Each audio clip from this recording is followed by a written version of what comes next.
ஆனால் நம்மக்கிட்ட அவர் எதிர்பார்ப்பார், சபையில் சத்தியம் இருக்கா, சத்தியத்துக்காக சபை போராடுதா, சத்தியத்துக்காக நிற்கிதா. அவருடைய கண்கள் எதை நோக்குதான்? ஆமாம், இப்போதைக்கு தேவனுடைய வீட்டில் மட்டும்தான் நியாய தீர்ப்பு, அவங்களுக்கு இப்போ இல்லை. இப்போதைக்கு சபை சத்தியத்தில் நடக்குதா? இரத்தத்தினால் உருவாக்கின சபை அல்லவா? இப்போ சபையில் இருக்கிறவர்கள் சத்தியத்தின்படி நடக்கிறாங்களா? தாவீது என்ன சொல்கிறார் தெரியுமா? உம்முடைய கிருபையை நான் பார்த்து உம்முடைய வசனத்தின்படி நடக்கிறேன், உம்முடைய கிருபையை பார்த்து உம்முடைய சத்தியத்தில் நான் என்ன பண்ணுறேன்? நடக்கிறேன். கிருபையும் சத்தியமும் ஒன்றை ஒன்று என்ன செய்யுமா? சந்திக்கும். அப்போ ஒருத்தர் சத்தியத்தில் நடக்கிறான்னா கிருபை அவனை வந்து சீக்கிரம் என்ன செய்ய போகுது? சந்திக்க போகுது. கிருபைங்கிறது அவன் நினைக்க முடியாத அளவுக்கான உயர்வு, அவன் நினைக்க முடியாத அளவுக்கான ஆசீர்வாதம், அவன் நினைக்க முடியாத அளவுக்கான மேன்மை. அவனுக்கு அந்த தகுதியே கிடையாது. ஆனால் அவன் சத்தியத்தில் நடக்கிறதுனால ஆண்டவர் அதை கொடுக்குறார். அவரோட கண்கள் சத்தியத்தை தான் நோக்குது. உங்கள் கண்கள் எதை நோக்குது? சபை சத்தியத்துக்காக வாழ்கிறதா? வரும் தலைமுறை சத்தியத்துக்காக நிற்கிதா? நம்ம செஞ்ச காரியம் சத்தியத்தின்படி போகிறதா? அடுத்த தலைமுறையை சத்தியத்துக்காக உருவாக்குகிறதா? ஒரு குடும்பத்தை சத்தியத்துக்காக கட்டமைக்கிறதா?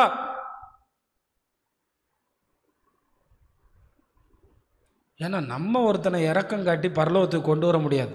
இறக்கம் அவர் காட்டுறார். அந்த இறக்கம் ரட்சிப்பே அவர்கிட்ட இருந்து வர்றது. அப்போ ஆண்டவர் நம்மிடத்தில் இருந்து எதிர்பார்க்கிறது சத்தியத்தை மட்டும்தான் என்பதை புரிந்து ஆண்டவர் பேசும்போது வசனத்தை கவனமாய் நீங்கள் கேட்க வேண்டும்.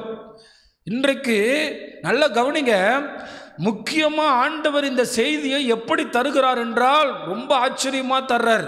எத்தனை நிலைமைகளில் இந்த செய்தி உங்களுக்கு வந்து உங்களிடத்தில் சேருகிறது என்றால் 7 நிலைகளில் உங்களிடத்தில் வந்து சேருகிறது. எத்தனை நிலையில்? 7 நிலைகளில் கர்த்தர் வந்து உங்களுக்கு இந்த செய்தியை கொண்டு வரார். வெளிப்படுத்தல் 1ஆம் அதிகாரம் 1ஆம் வசனத்தில் நீங்கள் கவனித்து பார்த்தீங்கன்னா, சீக்கிரத்தில் சம்பவிக்க வேண்டியவைகளை தம்முடைய ஊழியக்காரருக்கு காண்பிக்கும் பொருட்டு தேவன் இயேசு கிறிஸ்துவுக்கு ஒப்புவித்ததும். இந்த செய்தி எப்படி உங்களுக்கு வருதுன்னா, தேவன் யார்கிட்ட கொடுத்தாராம்? இயேசுவுக்கு. இயேசு தம்முடைய தூதனுக்கு கொடுக்கிறார். 3வது நிலை. முதல்ல பிதா இயேசுட்ட சொல்றார், இயேசு தூதன்கிட்ட சொல்றார், தூதன் அப்போஸ்தலர்களுக்கு கொடுக்கிறார். யோவான் ஒரு அப்போஸ்தல், மத்தேயு ஒரு அப்போஸ்தல். 4 நிலையை கடந்துருச்சா? இப்போ 4 நிலையை கடந்து 5வது நிலை யார்கிட்ட வருது தெரியுமா? பாஸ்டர்கிட்ட வருது. அப்போ பரலோகம் ஒரு செய்தியை நம்பி யார்கிட்ட கொடுக்குது? பாஸ்டர்கிட்ட கொடுக்குது. நான் இங்கே வந்து மனுஷனை பிரியப்படுத்துகிற மாதிரி நடந்துட்டு போனேன்னா நான் ஒரே ஒரு ஆளுக்கு மட்டும்தான் ஆண்டவருடைய திட்டத்தை குலைக்கிற வாய்ப்புள்ளவனா இருக்கேன்.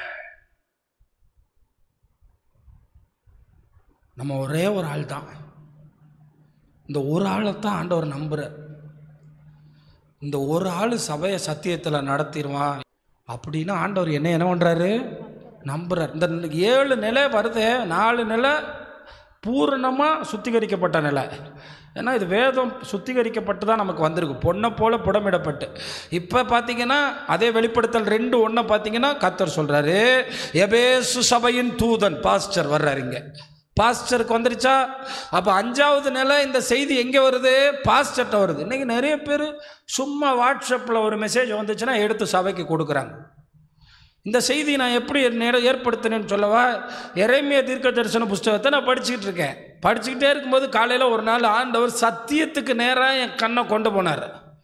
உங்கள் எல்லாருக்குமே தெரியும், சபை இப்போ எரேமியா தீர்க்க தரிசன புஸ்தகம் படிச்சுக்கிட்டு இருக்க நேரம். அப்போ நான் படிச்சுக்கிட்டு இருக்கும்போது என்னோட கூட சொன்னார், சபை சத்தியத்தில் இருக்கா? சத்தியத்துக்கு தூணா இருக்கா? இந்த சபையில் சத்தியத்துக்காக நிற்கிற பிணகாசுகள் எங்கே? நான் உயர்த்துறதுக்கு இங்கே ஆட்களை தேடுறேன். கடைசி காலத்தில் நான் உயர்த்துறதுக்கு அவங்க ஜெபத்தை இல்லை, அவங்க கண்ணீரை இல்லை, நான் அவங்க சத்தியத்தில் நடக்கிறவங்களை நான் தேடுறப்பா. அவங்கள உயர்த்தணும்னு நான் வாஞ்சிக்கிறேன், அவங்கள மேன்மைப்படுத்தணும்னு நான் வாஞ்சிக்கிறேன். யாருக்குமே ரூல்ஸ்னால் பிடிக்காது. என்ன? ஆமாம், சும்மா கைத்தட்டுனா கைத்தட்டலாம், சும்மா கத்துனா கத்தலாம். ஆனால் ரூல்ஸ்னு வரும்போது நம்ம யாருக்கும் பிடிக்காது. அதுவும் இந்தியாக்காரங்களுக்கு ரூல்ஸ்னால் கொஞ்சம் கசக்கத்தான் செய்யும். என்ன திடீர்னு சிக்னல் போட்டாங்க, நிற்கணுமாம்ல சிக்னலில். அப்போ ஆண்டவர் பரலோகத்துக்கு போகிறதுக்கு ஒரு ரூல்ஸ் வச்சுருக்காரு, அதுதான் வேதாகமம். அப்போ நான் சொன்னேன், தேவன்கிட்ட இருந்து குமாரன்ட்ட வந்து, குமாரன்ட்ட இருந்து தூதன்ட்ட வந்து, தூதன்ட்ட இருந்து அப்போஸ்தலர்கிட்ட வந்து, அப்போஸ்தலர்கிட்ட இருந்து ஊழியக்காரன்ட்ட வந்து, இப்போ ஊழியக்காரன் இங்கே ஏற்கனவே ஆண்டவர் கொடுத்த வார்த்தையோடு இங்கே வர்றான். வந்த உடனே யார் பேசணும்? ஆவியானவர். ஆனால் இங்கே இருக்க விசுவாசி என்ன சொல்லுது? என்னையை தான் டார்கெட் பண்ணுறார். நீ பாவத்தோடு வந்தால் உன்னையை தானே டார்கெட் பண்ணுவார் ஆவியானவர். ஏன்னா பாவத்தை குறித்தும் நீதியை குறித்தும் நியாய தீர்ப்பை குறித்து டார்கெட் பண்ணுறது தானே அவரோட வேலை. பாஸ்டர்கிட்ட யாரோ சொல்லிட்டாங்க, இது வளர்ந்தவங்களும் இப்படி தான் இருக்காங்க. அப்போ 6ஆம் நிலை என்னது? ஆவியானவர். 7ஆம் நிலை நீங்கள் விசுவாசத்தோடு கேட்டவங்க ரட்சிக்கப்பட்டாங்க. இத்தனை நிலையில் கர்த்தர் வேலை செய்ய. இதில் 2 பேர் தான் அந்த வசனத்தை கெடுக்கிறதுக்கு வாய்ப்பு இருக்குது. ஒன்று பிரசங்கிக்கிற நாங்கள், இன்னொன்று கேட்குற நீங்கள். அதனால தான் நான் எப்பயுமே நேற்று கூட கூட்டத்தில் சொன்னேன், கடன் வாங்காது இருப்பாயின்னு நிறைய நோட்டீஸ் இருக்குது. கடன் நீ அநேக ஜாதிகளுக்கு கடன் கொடுப்பாய், எல்லாம் அழகாக வாங்கி வசனம் போடு ஒட்டியிருக்கு. ஆனால் மேலே நீயோ கடன் வாங்காது இருப்பாய்ங்கிற கட்டளையை அழிச்சிட்டாங்க.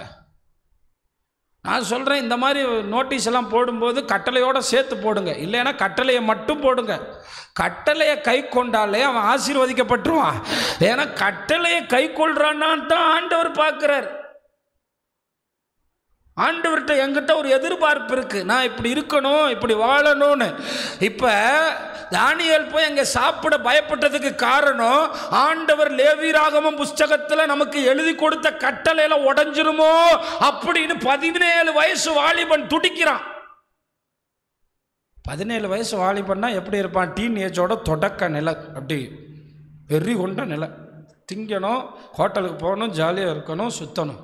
அந்த 17 வயசு வாலிபனுக்கு அந்த சாப்பாட்டில் ஒரு வெறுப்பு வருது. ஏன்னா சத்தியத்திலிருந்து நான் என்ன பண்ணிடக்கூடாது? தவறிடக்கூடாது. அதனால் நாளைக்கு நீங்கள் யாராவது ஊழியத்துக்கு வந்தாலும் ஆண்டவர் பச்சை கொடி காட்டாமல் அந்த செய்தியை பேசாதீங்க. அது ஆண்களாக இருக்கலாம், பெண்களாக இருக்கலாம், கர்த்தர் ஊழியத்துக்கு உங்களை அழிக்கலாம். வார்த்தை கிடைக்காம மேலே வரக்கூடாது. வார்த்தை கிடைக்கலன்னா நான் ஜெபத்தை நடத்திட்டுலாம் போன நாட்கள்லாம் உண்டு. வார்த்தை கிடைக்கலன்னா மேலே வரக்கூடாது. ஆண்டவருடைய கண்கள் இந்த பூமியில் இப்போதைக்கு ஒருத்தனை ஆசீர்வதிக்கிறதுக்கு சத்தியத்தை பார்க்குது.